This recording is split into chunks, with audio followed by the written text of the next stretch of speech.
people used to live in the forest before. The forest was their home where they could get everything. If we say everything, we mean very many things. We mean wild honey, meat forest, wild meat as well, good shelter. As we talked about the cave, still in the forest they could get herbs to treat themselves when they are ill or when they are sick. But after the eviction, when they were pushed out of the forest, they were denied to get all of this access, which forced these people, which forced this tribe to live under poor circumstances, under poor situation. Sometimes we call them beggars. It's not their choice. It's because most of them, they keep begging on the street to get something to eat. Sometimes we call them squatters because the land right now where they are does not belong to them. It's really very sad story when it comes to their lifestyle. But life in the forest was better. If we say visiting them, we don't call it tourism attraction.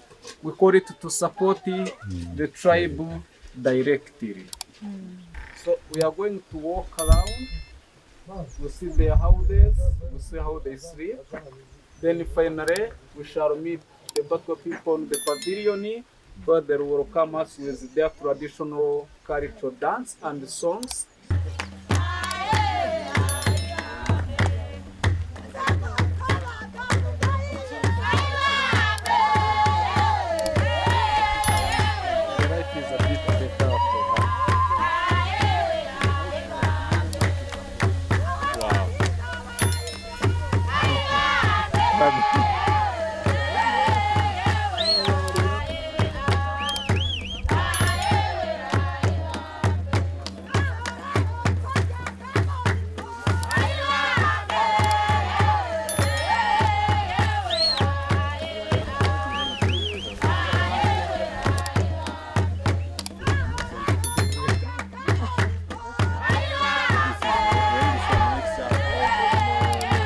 Yeah, it's really a very sad story. After the eviction, when they were pushed out of the forest, government did not consider that these people, forest was their home. So government didn't give them any compensation. That's why we always say they are living under poor circumstances. If they don't own this land. They don't own this land. Even here where they are squatters. If the owner of the land dies tonight, the children can push them away. That's why they have to build only temporary houses. They are not allowed to build permanent houses. No.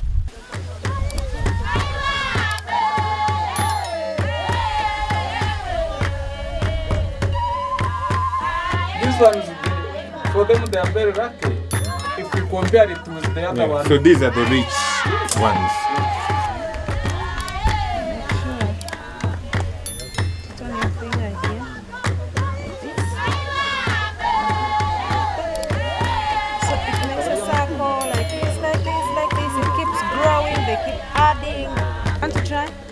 Make sure I don't prick down here. You prick up the top.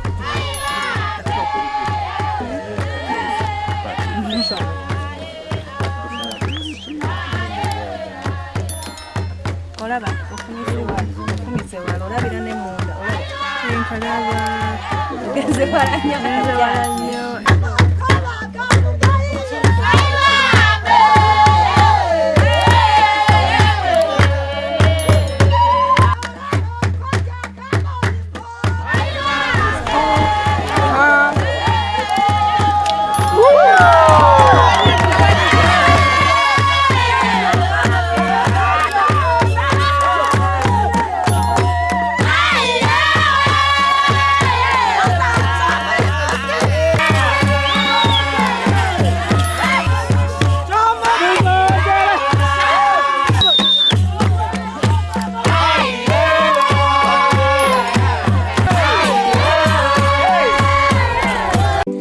omuzadde eyitaze essomero erigenda okubangulira omwana wo nga muyiiya mukozi ate ayite ne first grade katukwanjulire Shehan Standard Day and Boarding Primary School abagenda okuteeka ebyensoma by'omwana wo ku mutendera ogusingira ddala empisa eddiini ebyemizannyo n'obuyiiya bwonna tubikulembereza ddala ng'ate ebyokulya n'ebyensula bya mulembe ddala tulira n'entambula eri abayizi abaviira ewala gwe ate omuzadde eyandiyagadde omwana wo okuyita ne first grade totunula obulala wonna okwewandiisa kugendera ddala mu maaso okuva ku nassale paka ku kibiina ekyomusanvu day ne boarding ng'ate n'ebisale birungi ate bisobokera ddala jjukira nti requirements zonna omwana wo azisanga ku ssomero tusangibwa Lubaga mu Bulwa zone okuliraana 24/7 motel gwe ayagala okumanya ebisingawo tukubire ku noti 773 73 359 ne noti 757 noti 6 26 96 Shehan Standard Primary School. We invest in education.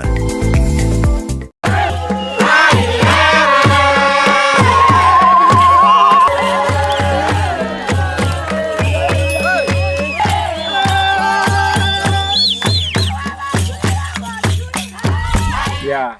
My name is Bobi Wine. amazina gani Bobi Wine. Yeah, and I am happy to be here. I'm here with my wife. arishimye kuba ari hano n'umugore we. This is my wife, Bobi. umugore we Bobi ariwe mufasha muri make. This is our son, Kampala. urana umuhungu wabo yitwa Kampala. Muje murakoma mu maso. This is our daughter, Shalom. urana Shalom. This is our son, Shadrach. And our daughter, Shalom. We are very happy to meet you. So I'm so sorry. This is our daughter, Subi. mukobwa we witwa She's Subi. the youngest. We are very happy. We did not only come to see you and enjoy, ntabwo baje hano kubareba no kugira mu babyinire ngo tunezerwe umuziki gwacu byonyine, but we also wanted to understand how you live. kure ni cyatuzanye cyane inshingano kwari kugira tumenye uburyo mubayeho. Maybe when we have a chance in the future, we can help to make it better. Because there are some small things that we can help do, like water tanks, like toilet, and other things. So I'm going to talk to your leader and we see what we can do. aravuze ngo arenda kuganira na bano bayobozi banyu uburyo niba bazabafashisha kubakira nk'itanka nanga icoro n'ahangaha ibintu bikagenda mu buryo.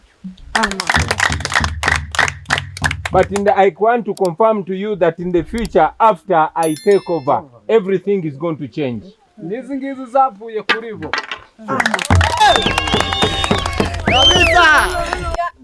Byatababwiye agize ngo mu gihe cyo mu maso aho ngaho nazanyuramo mumutoye azakora ibirusha kuri ibi kandi azakora binini cyane abatunganye. Rero umunsi wo gutora nuzabugeze muzashake kamukureho ingofero murenge.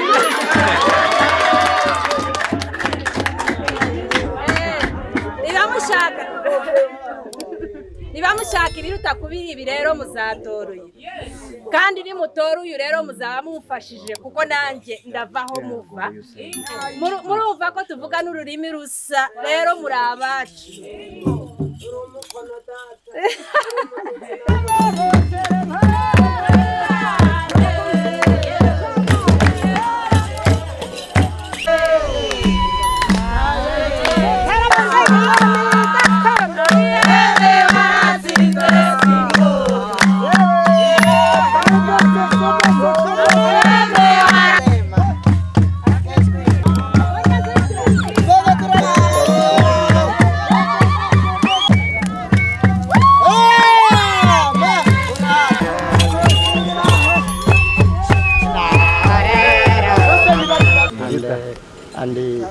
His son, and from my completed senior 4.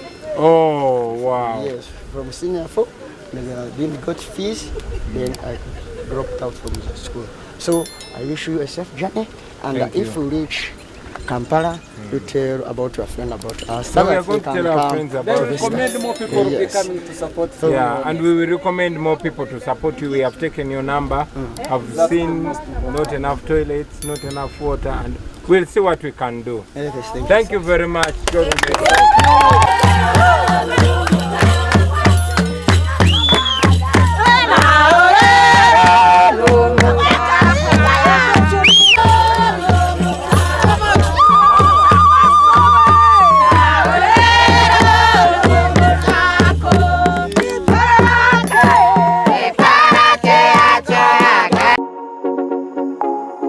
gwe eyeetaaze buli kalonda w'abaana oli mukyala naawe eyeeteekerateekera okuzaala nga weetaaga obugoye bw'abaana abato okuviira ddala ku bawere engato eby'omu kisenge by'abaana ebitanda by'abato obusuuka eby'okuzanyisa by'abaana ebiwangaazi ate ebigumu ddala na buli kalonda yenna ow'abaana kankwanjulire Tigida Babies Villa nga bano basangibwa ekitebi okuliraana omuzikiti nga waakava ku katale k'obummonde ng'odda ku Star abatuusa bino byonna okuva mu mawanga agasinga okukola ebintu ebyo ate ku bbeeyi ensaamusaamu gw'omuzadde tulina kubonaabona jangu ofune buli kalonda w'abaana ate jjukira nti tukola ne delivery awo wennyini w'oli tukubire bukubizi ku noti 7729 331 nayi noti 7589 331 beba Tigida Babies Villa ku lw'essanyu ly'omwana wo.